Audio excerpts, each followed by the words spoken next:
All right, we're recording. Okay. My name is Jody Garbison, and my husband and our 2 kids have lived here we're about to start our 6th year. And before that, we were in Atlanta in a community for 2 years. And what led us to that first move of communal living was being in the church and not really hearing anything spoken about things that we felt really mattered, particularly to our faith. And I'm thinking specifically of the death penalty at that time. But around that same time, also what started was the war in Iraq, and the church being completely silent on something that seemed very central to our faith, and that was being peacemakers and being followers of Jesus in a way that looked something very different than bearing arms and attacking your enemy. And I think that's kind of what led us to sell our house, sell our cars, sell everything except for that table right there, because we just stained it and we liked it. So we stored the table and moved to Atlanta to try this community that we felt like was really church the other 6 days of the week, and also it was speaking about these important issues that we just felt like were taboo to speak about in the church. Mm-hmm. So go ahead. Were you always this committed to justice? And no. You know what happened was I actually was not raised in the church at all. And when we did go to church, it was in the Mormon church. Mm. My mom's Mormon, and so when my dad got sick when I was 13 with cancer, we started going to church again. And when he died when I was 15, we kind of kept going, but not really faithfully. Latter-day Saints? Yeah. Okay. And I don't remember being shaped a ton by that faith movement necessarily, except just really admiring their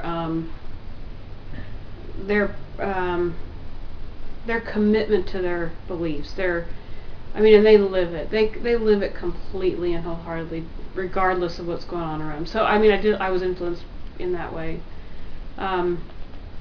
But what really got me going and interested in social justice issues was I attended a talk by Stanley Hauerwas on the death penalty, and from that day forward, it just, oh my gosh. And I don't remember it being a change in my perspective, just an awakening. It was like I've never thought of this. Mm-hmm. So for me, it was an awakening, not a shift in belief. You know what I mean? Because I don't remember ever giving it a thought. And I kind of come from a family that's pretty typical. Didn't know racism existed. We were from Idaho, so we were, far on the west coast or west side of the country. And so, to be introduced to some of these issues was, for me, a new world, oh my gosh, how can we be silent? What's happening that we're, and then to become a Christian and then realize, especially people of faith, how is it that we're silent? So. It's kind of how I got there. Okay. And living with Eric too. You can't help but be passionate about the things that we're passionate about without some of his leadership in that way. So fast forward, Cherith Brooks, last 5-6 years here. Any kind of vista points? Places that are kind of defining, or where you see themes kind of coalescing in terms of vocation and here you mean, right? Yeah. It's just here. You're free to go back and forth. Right. I would say, for me, the theme, I would say 2 come to mind. One is I feel like living communally tests our nonviolence in ways that I would have never imagined. For me, peacemaking was always something that you respond to enemies with. That was the central way to kind of practice that. But now living together, I see that is, if it doesn't start there, then the next step is really diluted and not really as important, because it's the way I treat Nick and Josh and welcome Eric and Steve and the children. It's the way that I practice it on the very mundane kind of daily tasks that will then define and determine how I handle it when it's bigger or more intense or more volatile. So these little things I feel like really help me practice for times when it wouldn't be second nature to respond such. Because if I don't practice it in these little ways, then the grandiose, more intense situations will not lend itself for that either if I haven't made the daily rhythm in my life or practice it in little ways. So that's certainly one thing. Another thing that I think about a lot is that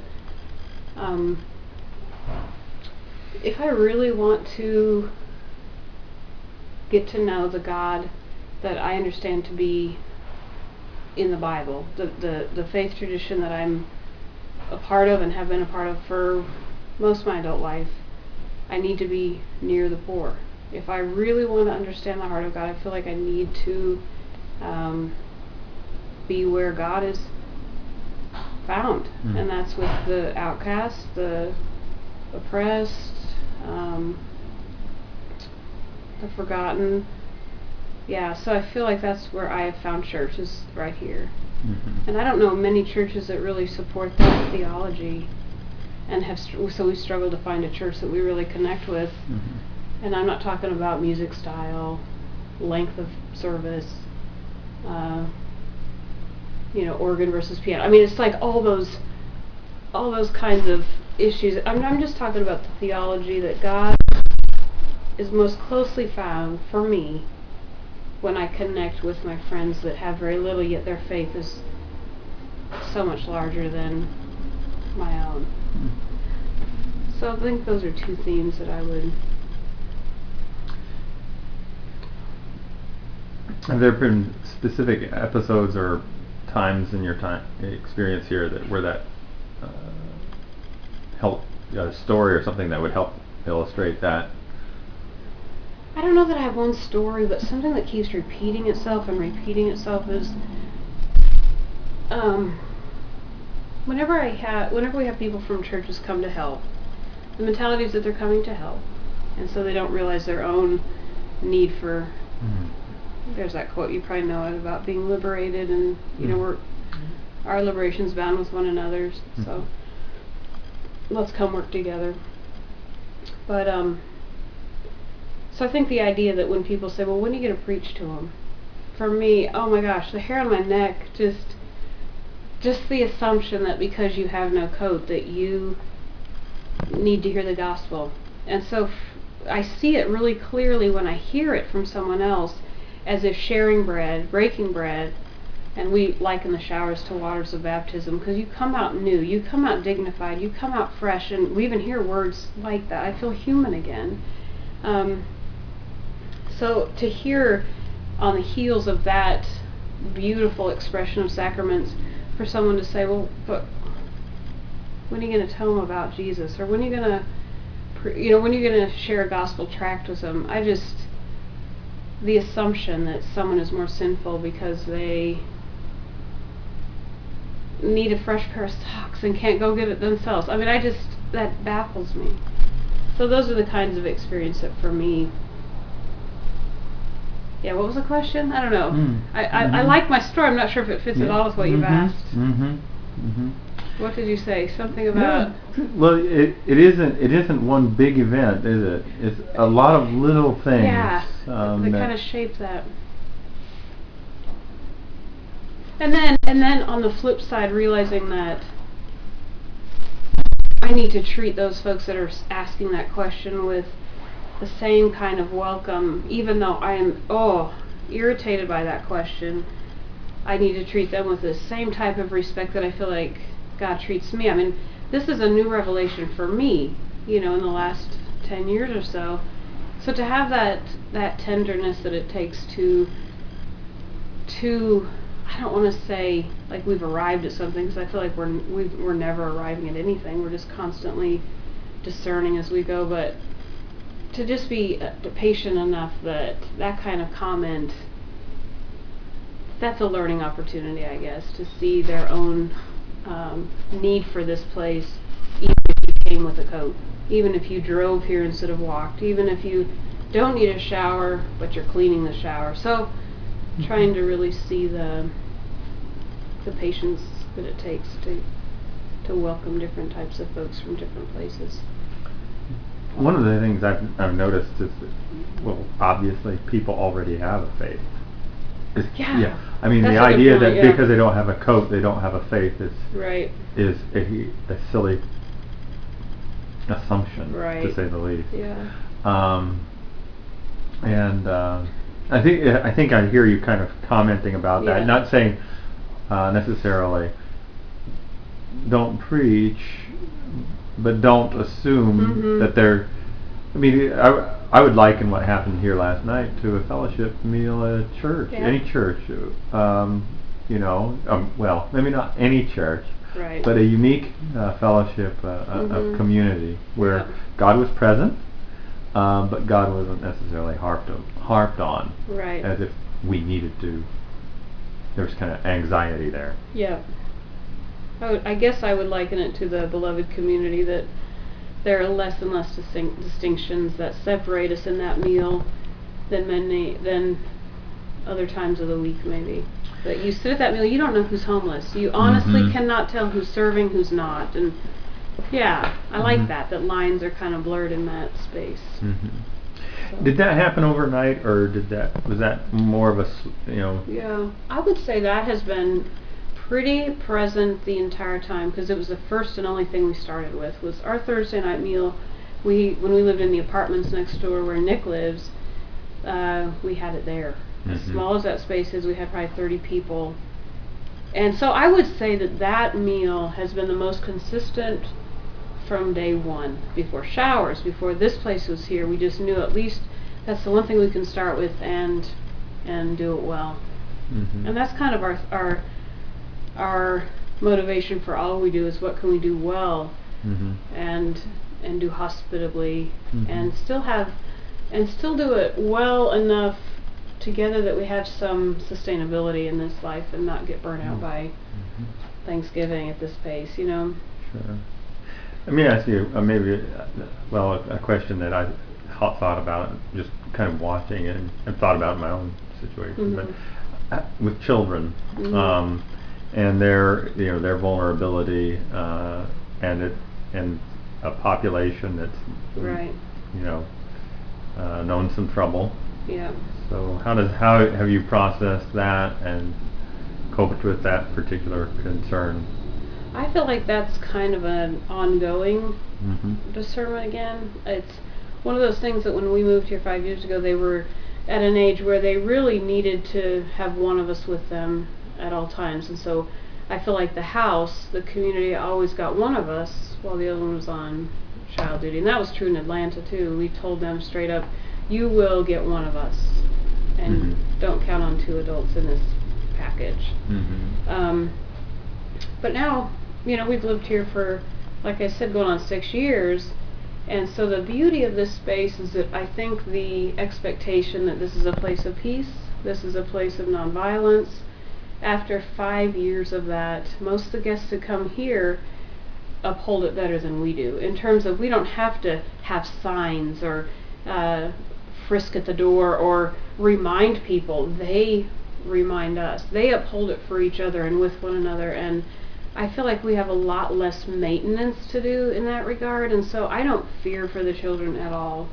Plus they're older, and we have been very clear with the kids, partly because of my history, but also just because it's just really good for them to know that whatever you see or experience that is uncomfortable or inappropriate or you're not sure about, you speak it. You come find one, and so we talk about and process a lot. It's like we do in showers, where we do action reflection. We don't call it that in our family, but we talk a lot about how the day went. What did you experience? Did you see Rockaline? Did you see? And so I think that they're used to talking about this, not like it's shocking Northeast, but that this is our life. And that's not a prostitute, that's Cynthia. They don't look at these people and know them for their sin or their shortcoming or their vice. They know them as, oh, that's just Oscar. So I do love that. I feel like they're growing up in a way that I think all children I honestly hope for all kids, but I know it's not common. Plus, people have said to me, wouldn't you just like to get to Olathe, which is a suburb, and just raise your kids in peace? And I fear the suburbs and its subtlety more than I fear this area and its maybe more obvious problems. Last question, and then we can wrap up with that. But I want to ask you to just think ahead 5-10 years, and maybe Cherith Brook is here, maybe not. What do you take from here, and how is that going to contribute to your embodiment of the church and its worshiping and its witnessing? I don't do it now, so that's a hard question. Partly because I'm just really skeptical. I just don't see. I mean, I participate in it. I see the value in it for only when I think of the kids, and that's probably why we still go. And Eric preaches, so I'd like to hear him occasionally. But I don't have any idea how to answer that. I think if sometimes it's tempting, to feel like I just want to live a normal life, whatever that could look like. So I imagine just not living here. But at this point in my life, honestly, I can't imagine life without this rhythm and this structure to guide my faith and my discipleship. So I don't really know. I don't know that I'd go to church at this point.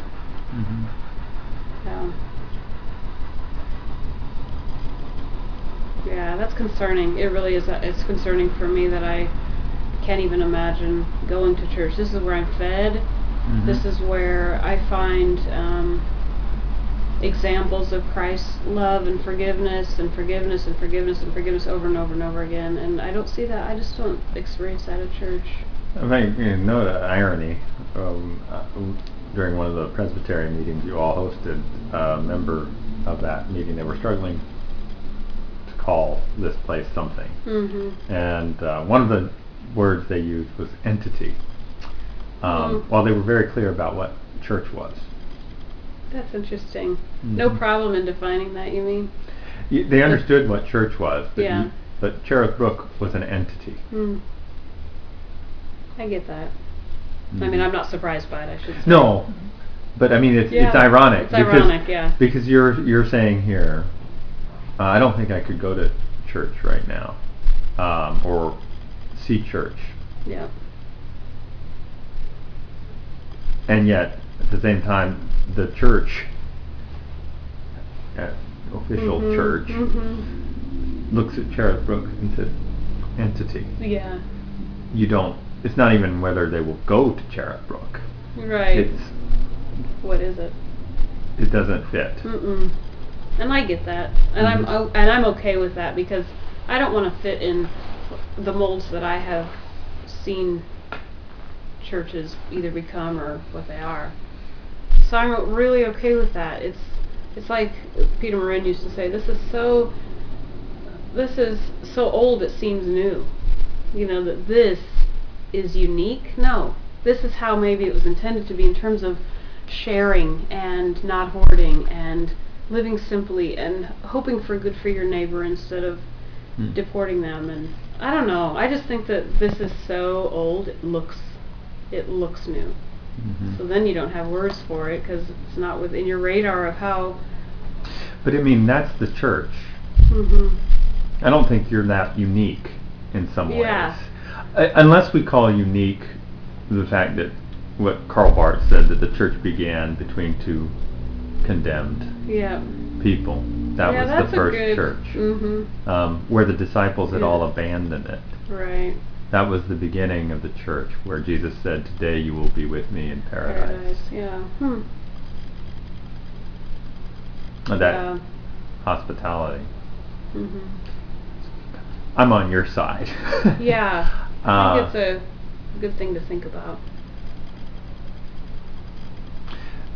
Okay, that's a tough question. What's going to happen 5, 10 years? Anything Yeah. you've been thinking about you want to say?